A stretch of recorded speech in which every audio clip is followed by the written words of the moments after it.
Eh bien, salut à tous et à toutes. Aujourd'hui, on se retrouve pour une toute nouvelle vidéo. Donc, c'est une vidéo présentation du prochain spin-off de Détective Conan, l'apprenti criminel, qui sortira le 5 avril prochain aux éditions Kana. Au Japon, la série en est à son 4e tome, donc nous devrions vite les rattraper. Et pour ceux qui aimeraient se faire leur propre avis, sachez que vous pouvez retrouver le premier chapitre gratuitement sur la page de l'éditeur. Je mettrai bien sûr le lien dans la description. Et sachez aussi que pour faire mon propre avis, je ne me suis pas seulement basé sur le premier chapitre, mais sur plusieurs chapitres que j'ai trouvés en japonais avec des sous-titres français, tout cela pour pouvoir donner un avis construit. Alors pour commencer, voici un petit résumé de ce qui nous attend. Donc nous avons affaire à Hanzawa-san, ou Chris Minel en français, qui arrive à Baika, la ville de Conan, qui est aussi accessoirement connue pour être la ville du crime.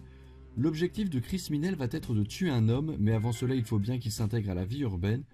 En effet, ce jeune campagnard va devoir prendre le métro, trouver un logement ou encore acheter des produits de première nécessité comme du shampoing.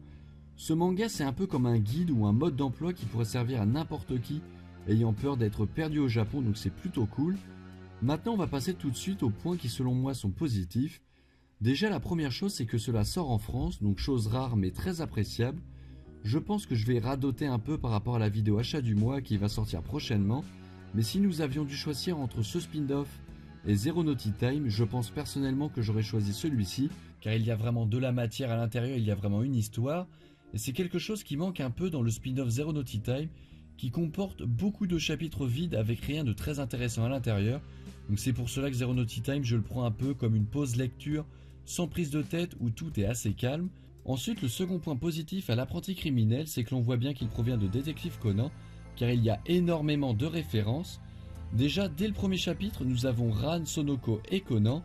Ensuite, on a d'autres personnages importants comme Megure, Yukiko, les Detective Boys ou encore Jin et Vodka qui arriveront dans le tome 2, mais aussi des personnages venus d'affaires connus comme Minami Takayama d'Etumix ou encore Michiko Suwa en flashback de l'affaire Meurtre Studio de télévision. Bien sûr, sachez que si vous ne connaissez pas Détective Conan, l'avantage de ce manga est que l'on peut comprendre l'histoire avec ses tenants et ses aboutissants sans problème. Et aussi d'ailleurs au niveau des références, j'ai failli oublier, il y a aussi tout ce qui est autour du manga avec les trous de serrure ou encore la mort de Gosho.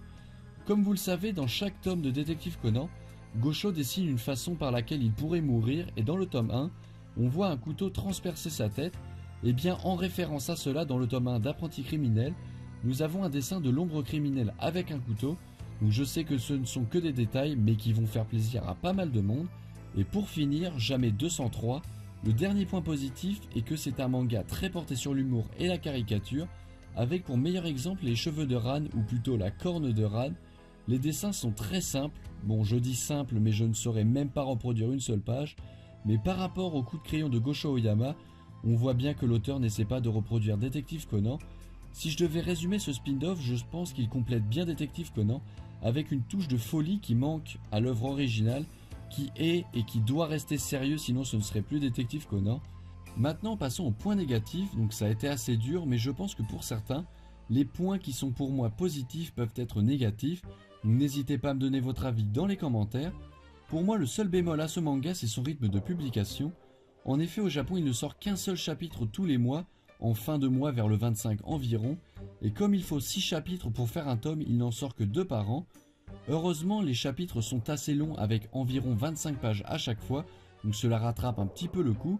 Sinon, à part cela, je ne trouve pas vraiment de points négatifs, car pour juger, je regarde souvent le contexte et l'objectif visé, et sachant que ce spin-off n'a pas la prétention d'être au même niveau que Détective Conan ou d'autres mangas très connus, je ne peux pas le juger sur son dessin ou encore la façon de raconter, car si les dessins devenaient d'un coup très travaillés avec beaucoup de détails, il perdrait son identité, c'est-à-dire l'humour. Sur ce, ça va être la fin de cette vidéo. Sachez que vous pouvez tenter de remporter 3 tomes de ce spin-off sur mon Twitter jusqu'au 3 avril, date de tirage au sort. Vous trouverez mon Twitter dans la description et je remercie encore les éditions Kana de m'avoir donné la possibilité de faire ce concours. J'espère que vous aurez aimé cette vidéo, n'hésitez pas à mettre un petit like, à vous abonner et sur ce, peace.